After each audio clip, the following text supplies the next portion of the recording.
Hi, I'm your friendly neighborhood I can't do it. I gotta do it one more time. Protestant? Goody Proctor. Goody Proctor. Hi, I'm Goody Proctor, who's dancing with the devil. Hi, I'm your... Do it one more time, sorry. Hi, I'm the best part about being a man, if you know what I mean. Yvonnedeculo. I was gonna say, but the words wouldn't come out. Hi, I'm your friendly neighborhood Protestant who moonlights as a prostitute. Why do you have so many problems with that? Hi, I'm your friendly neighborhood Protestant who Ooh, that is hard. That's hard, isn't it? And I'm that fine line between a good country hoedown and a... damn it. Okay. See, now the bug caught you. And I'm that fine line between a good country hoedown and a Canadian tuxedo, Jgluum. And welcome to the Victory Lap, where we are going to be discussing the latest episode of Season 10 of... RuPaul's Drag Race. So I think we should address the elephant in the room. I've been replaced by a biological woman. So we actually had a unique experience watching this episode because I was actually at a viewing party. And I watched it online on vh1.com. I'm gonna be real honest, because I was in a bar and it was really loud and I didn't hear everything. A lot of this episode, I'm gonna be just talking right out of my butt. It whispers. Get right up close to it. If you get up right up on it, it's like a conch shell, except you don't hear the ocean. You hear, Miss Vanjie! So the mini challenge this episode was, I think, an homage to Season 5 with the Army Challenge. This season in general, I feel like a lot of the mini challenges and challenges in general are based on political statements. Okay. Obviously last episode with the last ball ever, it was a statement about global warming and the environment. This one, Drew made a statement about the LGBTQIA community serving in the military. So the challenge, all the queens were given a duffel bag full of military issued garb, and they had to drag it up and present their best military self. Was there anyone that really stuck out to you as being like exceptionally good? I'm gonna say only because I thought she looked like Sharon. And it was such a different look, was Aquaria, because she looked like Sharon. I don't think she was the best one in the bunch. No. I really liked what Asia did with the purple. I thought it looked really pretty on her. It all was basically just camo, and if it wasn't camo, it was like yellow. It wasn't caution tape. I don't know what that was, but it was they either went with the camo or they went with the yellow. I enjoyed the queens that glued the grenades to their ears. I thought that was fun. But this challenge was akin to the Season 5 challenge where they had to take like the blanket snuggie things and turn them into couture outfit. All them kind of blended into the same thing. Yeah. And I kind of feel like that about this challenge is a lot of the outfits blended. The real standout here was the little bios that they wrote for themselves that Rue read. Personally, my favorite was Cameron. Oh, doing the push-ups at the end? Yeah. I couldn't even think of the exercise word for it. It's been so long. Sit down and push up. That thing where you get down on the floor and and you like push yourself up. I liked the little story about how she lost her right index finger checking prostate. Yeah. So Vixen won the challenge, which I was like, okay, work. A lot of people in the bar were not feeling Vixen. They were like not feeling her this whole episode. So she had to pair up everybody. She got to choose her own partner. She paired everybody up, and she was trying to be shady by putting Aquaria and Eureka together. She did. But surprise, surprise, Eureka actually won the challenge. We'll get into that later, but it's just like, when you try to be mean and nasty, it doesn't always work out. It doesn't. Basically, for the main challenge, the maxi challenge, I like that they call it maxi challenge because I always think of a maxi dress. I think of a maxi pad.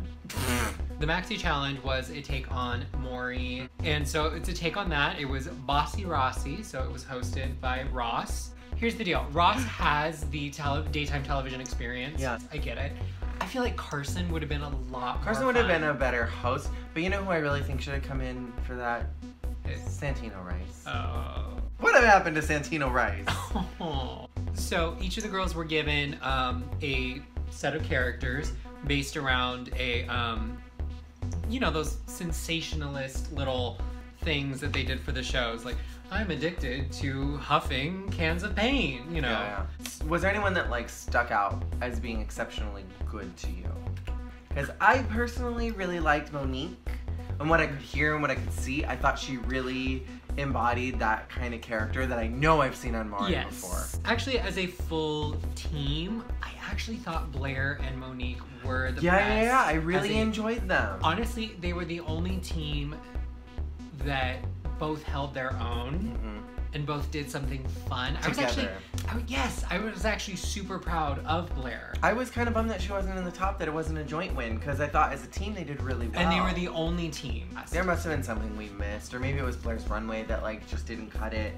But I really enjoyed the two of them as well. Yeah. I also really enjoyed Cameron. I thought she did Cameron great was things fantastic, with it. but for some reason they do not want Cameron They don't want Cameron to do anything. I really enjoyed Miss Cracker's homage to Dr. Phil doing Dr. Dill. Yes. And I thought that that was really clever and funny. Her little puns were great. And if I'm gonna present a problem that I think was with the whole challenge, is I feel like the first character was like, okay, here's the hand, and then the second character was like, and now the mouth.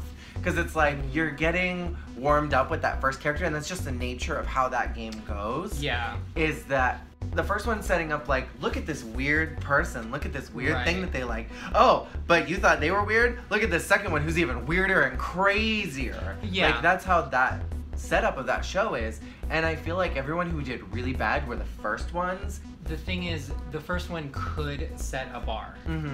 Most of them just didn't. Yeah. Except Blair. Except for Blair. And what I really thought was funny is that when she went to go take Monique's wig off, Monique had another one. Monique had another little one.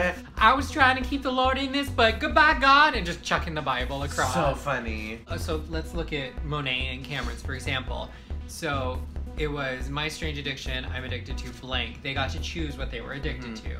First of all, My Strange Addiction, she should have done little sponges. I just love little sponges. I just clean little things on the you know, just pulling little sponges out of everything and just like, I'm sorry, Ross! And then Cameron came in, she knew what her concept was. So funny. She committed to it, and she did that. She did the 126 times. I like that she kept wiping her face. She stayed committed to it, which is what all the ones who did well did. It's little things that get you to the top. Like Monique, like constantly pulling the cactus over to her, having the full-blown Jerry Springer Maury style argument with the cactus. So then we move on to the runway, where it's denim and diamonds, which is such a difficult challenge. Let me just say that. Denim's not an easy fabric to work with. Denim is not easy to find couture, so it's one of those things you probably have to make on your own, or have someone make for you. And I feel like a lot of the problems that were on the runway were fit issues, is that things were not fitted right. But how do you fit denim? Denim very rarely hugs your body unless someone put some type of corset on the back and then had it so you could yank it. That's really the only way that you can make denim cinch to your body. Yeah, it has to be made flawlessly, or it has to be like my jeans that I'm wearing right now are denim mixed with a little bit of like spandex, so they have some stretch to them. Because true denim on its own, like my jacket, it's starchy. That's why I'm wearing this. This is not what I would choose to wear. I just grabbed everything denim in my closet. True denim it's a thick, it's a manly material. It's manly. I love denim. My Alabama roots come out, and I'm just like, ooh, denim. But this is a challenge where you have to go somewhere with this. I think the worst thing you can do with a challenge like this is go too obvious with it. Really honestly what Mayhem did. It was interesting that she went with a uncommon color for her denim. But the problem is that it didn't look like denim. It didn't look like denim, so that was the downfall there. But just in general, like, it's denim. I don't necessarily want to see a country thing. That's the obvious thing to me, and a lot of queens went country with it. Which, I mean, it was Shania Twain was there. Sure. They're going for that. They know what the lip sync song is. The lip sync song is going to be a country song. So I understand. I didn't like all the fringe that we saw on the runway. A lot of the fringe started running into problems. Some of the queens who had like cutouts were bothering me a bit. We got a lot of chaps and fringe. It was very like cliche country things. But I really loved what the Vixen did, because she did like a mermaid. What I was gonna say. And it was gorgeous. She did a full-on mermaid gown in denim. And I think that outfit saved her. Coming out with a mermaid gown made of It's impressive. denim. that is thinking outside the box, and that is interesting. By the way, Ru looked fantastic tonight. I just want to mention that. I forgot to say it. The other side of that, if you're going to do the country, you need to do it well. And not look costumey. And not costumey. Like, what I thought Miss Cracker did is she kind of went for like a Pippi Longstocking. Pippi Longstocking. Kind of a reference. Wendy's burger. It was really funny. It was Even if cute. it was basic and it didn't look like denim completely. Yeah. I almost bought it. I did enjoy Blair's. I don't remember it if I'm being Blair's was honest. the patchwork one made of like 7, I think she said it was 7 different pairs of jeans. Oh, the hair is beautiful. I hated the outfit. I didn't love the outfit, but I liked the creativity behind it. I did enjoy Cameron's a lot, but mostly because I loved the cape of the jean, and I loved the pattern of the diamonds on the denim, how it was like doot, doot, doot, and then it like sprayed out. So Eureka won the challenge. She did. And I think it should have gone to Cameron, but I've been saying that for so many episodes. Yes. I think that Miss Cracker was more interesting. Like, I thought Eureka's baby was like, it was okay. It was stunty, but it also just seemed too relaxed. Like, I didn't see all of the work that I saw some of the other characters put in. Yeah. Like, she wasn't wearing really any makeup. She just went out with her body. Like, there was nothing really... Which, very brave of her. Great of her for body positivity and all that, but there was nothing transformative for me. Yeah. And I wanted more transformation. I feel like she just came out and played herself. She didn't create a character, because that is the way she talked. Like, at first I was like, oh, she's making sure she says baby a lot. And I was like, no, she talks like that. Like, it was supposed to be the sexiest baby. And like, yes, Eureka was making a case for like full-figured body positivity, which is great. But I wanted to see more of that like sexy, which is what Aquaria did with like the kind of overdone baby makeup and then the rattles on the boobs. Like, those things were kind of like, that said more sexy baby to me. Eureka just kind of came out and did Eureka. If I'm being 100% honest, the whole moment, the win to me very much felt like a TV moment. Okay. Because she went home Because she went home on episode 5 of her season. Won this one, so it was like a TV thing. It was a full circle storytelling moment. When I thought Cracker and Cameron and Monique all did more and did better. Yeah. So then we get to the lip sync, and it's Monet versus Mayhem. And a lot of people were really salty that Monet made it through because they were like, she was on the bottom last week.